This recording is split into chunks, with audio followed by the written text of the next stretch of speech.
keresahan hati, menghilangkan keresahan hati. Jadi la ilaha illallah al-amanu min syawalil iman. Dengan menyebut nama Allah dengan hati yang tenang dan keimanannya dan keistiqamahannya lebih kuat. Wa min fitnatis syaitan. Jangan sampai syaitan menyibukkan kita pikir-pikiran dunia. Kalau kita duduk di taman-taman surga, tidak pantas kita lagi mengingat dunia, karena berada di taman. Tidak pantas lagi. Surganya dunia adalah di mana kita duduk memanggil dan menyebut nama Allah, itu surga dunia. Jadi kalau kita mau menghilangkan rasa hati kita, galau kita, datang menghadap kepada Allah, hilangkan urusan dunia.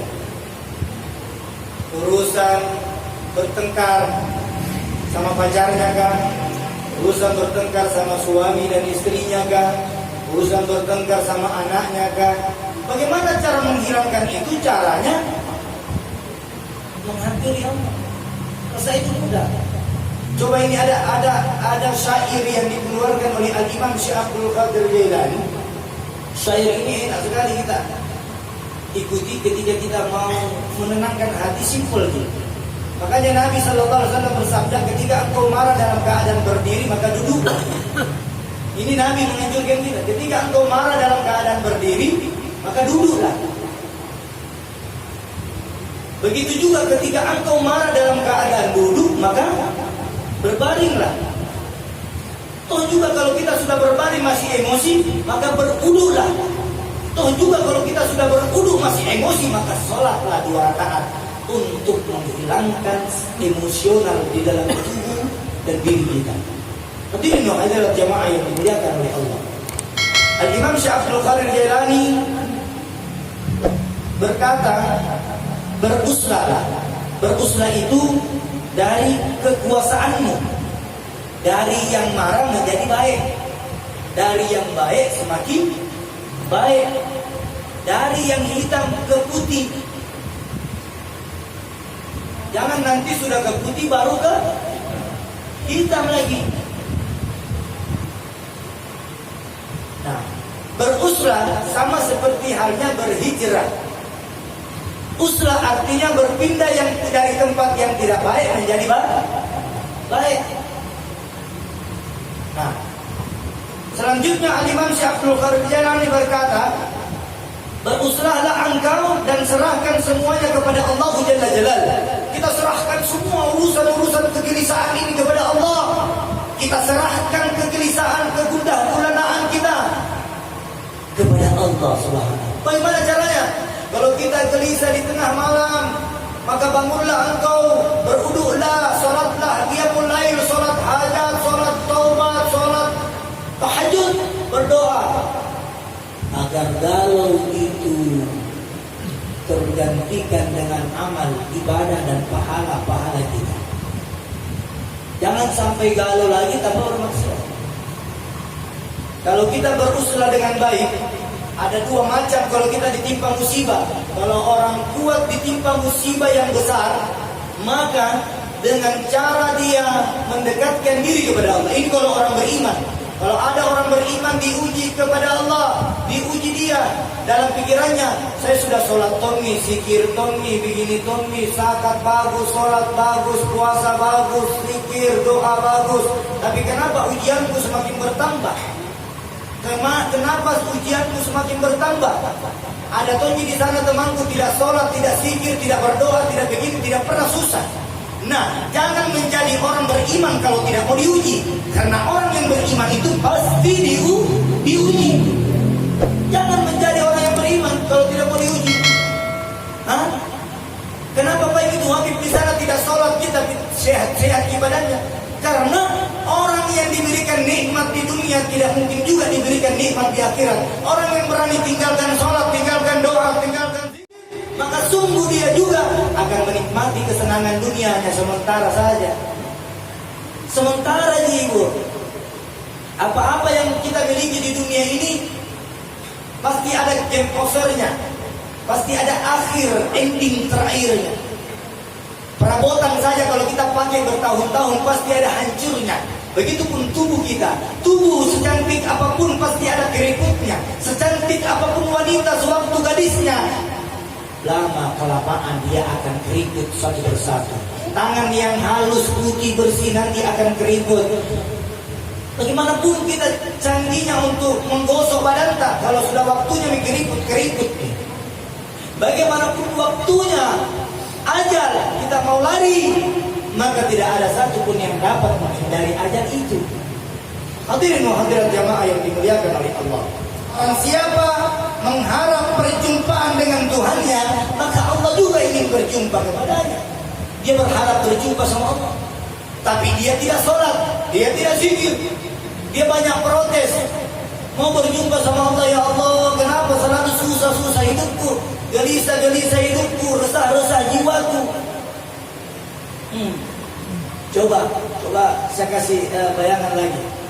Kalau perempuan sama laki-laki pakai ngambek, kalau tidak ada satu dengan satu yang lain saling membujuk, apa bisa baik atau tidak?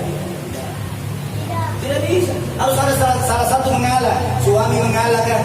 Sudah bisa yang maafkan mas saya yang salah. Maka orang yang tadi resah gelisah hatinya, gundah gulana jiwanya, sengsara jiwanya, batinnya akan menjadi bahagia. Begitupun Allah yang ciptakan kalian, Allah yang membuat kalian menjadi jalan, Allah yang membuat kalian matamu ini bisa melihat, bisa mendengar, bisa berbicara, bisa mengangkat tangan kanan, bisa melangkah kaki kiri dan kanan. Itu kehendak Allah. Jangan pernah kita menganggap diri kita lah yang menggerakkan seluruh tubuh kita. Begitu banyak orang yang meninggal, begitu banyak orang yang sakit. Itulah mata melihat. Oh begini paling orang sakit, oh begini paling kalau orang lumpuh setengah. Kalau Allah mau ambil setengah ini, ada yang bisa digerakkan, ada. Kalau Allah mau ambil semua, ada juga tidak bisa gerak. Nyawanya masih ada tapi tidak bisa digerak semua. Itu kehendak Allah. Caranya bagaimana?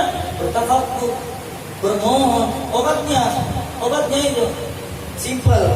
Yang terakhir, jadi kalau gelisah-gelisah jangan datangi jembatan.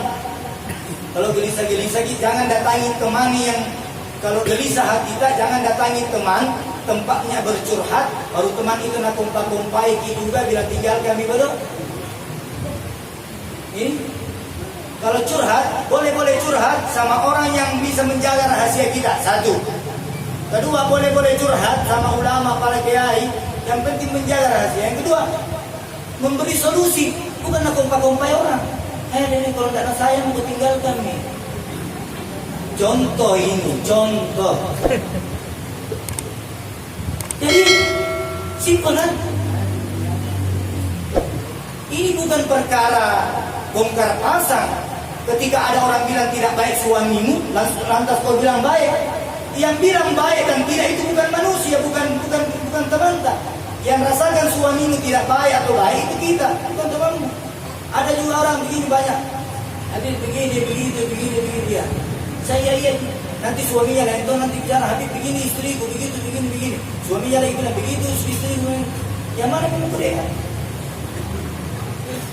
Kira-kira berarti jalan satu-satunya kembali kepada Allah. Kira-kira ini kalau kita meninggal langsung dikuburkan atau ada proses?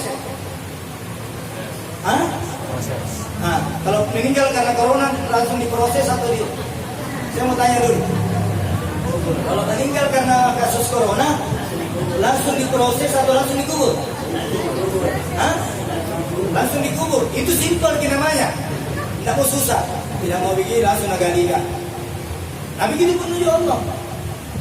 Kenapa saya katakan keresahan hati itu mudah diobatnya? Coba kalau kita lagi resah. Contoh saya kasih lagi contoh bayangkan. Saya lagi susah ini. Kenapa jodohku ini lama aku mau cari-cari tidak terbuka-buka.